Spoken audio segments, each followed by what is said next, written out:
খ নাম্বার প্রশ্নে বলছে বৃত্তাকার ক্ষেত্রটির ব্যাস নির্ণয় করো। তাহলে এই A B C D E একটা যদি বৃত্ত হয় আর এই বৃত্তের মাঝে যদি এ বি সি ডি একটা আয়তক্ষেত্র হয় আর এ বি সি ডি আয়তক্ষেত্রের এসি যদি কর্ণ হয়, এই এসিটাই হচ্ছে তো এ বি সি ডি এই বৃত্তের ব্যাস। ওকে, তাহলে আমরা জাস্ট কল্পনা করব এ বি সি, এই যে সমকোণী ত্রিভুজটা হলো এ বি সি, এই সমকোণী ত্রিভুজটা নিয়ে আমরা এখন কাজ করব।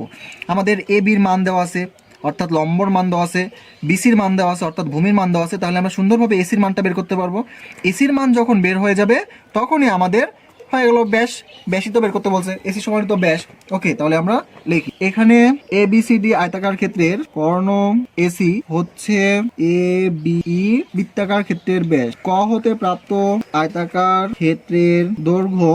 ক্ষেত্রের দৈর্ঘ্য বিসি সমান 12 মিটার, বিসি সমান 12 মিটার। আয়তাকার ক্ষেত্রের প্রস্থ এ বি সমান 5 মিটার। এখন অর্থাৎ এখানে যে বৃত্তটা, এই বৃত্তের মাঝে যে আয়তাকার ক্ষেত্রটা আছে, আয়তাকার ক্ষেত্রে বিসি সমান ভূমি অথবা দৈর্ঘ্য, এটার মান হচ্ছে 12 মিটার এবং এই প্রস্থ বা লম্ব এটার মান হচ্ছে 5 মিটার। তাহলে আমরা সুন্দরভাবে এসির মানটা বের করতে পারি সমকোণী ত্রিভুজের মাধ্যমে।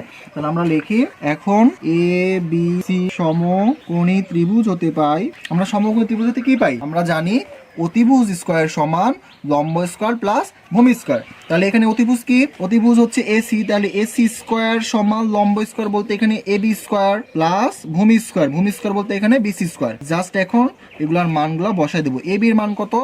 এবির মান হচ্ছে 5 এর উপর স্কয়ার করলে হচ্ছে 25, একবারে লিখলাম, প্লাস বিসির মান হচ্ছে 12 এর উপর স্কয়ার করলে কত হচ্ছে 144। তাহলে এই দুটা যদি যোগ করি তাহলে কত হচ্ছে 25, 5 আর 4 9, 4 আর 2 6 আর 1, তাহলে 169।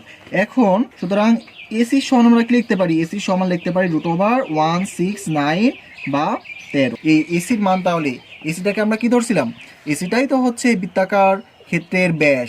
তো এসি সমান 13 মিটার, এটাই আমাদেরকে বের করতে বলছিল। সুতরাং নির্ণয় বৃত্তাকার ক্ষেত্রটির ব্যাস 13 মিটার, এটাই হচ্ছে